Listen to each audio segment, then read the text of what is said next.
Grabe, mana-mana po tumaya. Sinong matino? Tingnan nyo mag-spit sa dalawa. Tingnan, compare nyo ha. Sinong mas magaling dyan? So yan ang mga future leader. Sigurado yan, sigurado. Yan ang mga future leaders. Iba-iba silang mga posisyon, pero sure. Either mag-mayor tong isa naman congressman na yan baka mag-senador or what, or maging presidente or vice president. Pero yan ang mga future leaders ng Pilipinas. Pero tingnan nyo ang kaibahan. Basta't tayo'y magkasama, basta't walang Ika'y malabo. Magandang gabi sa inyong lahat. Sa mga hindi pa nakakakilala sa akin, ako si Veronica Kitty Duterte, bunsong anak ni Pangulong Rodrigo Roa Duterte!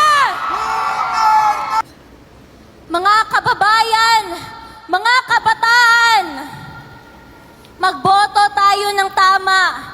Magboto tayo ng may puso para sa pagserbisyo ngayong eleksyon sa May 12, 2025. Muli kong iaabot ang bilin ni Tatay Digong para sa bawat Pilipino. Sinabi niya ito sa akin.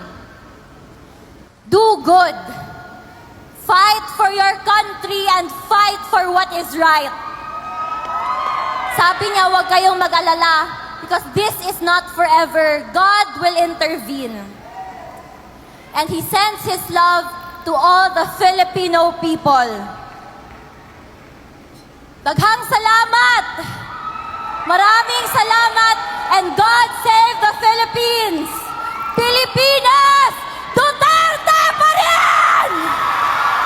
Duterte! Duterte! Hindi ko po makakalimutan na makita ang inyong mga ngiti. Makita, kayo ay mag-alamano.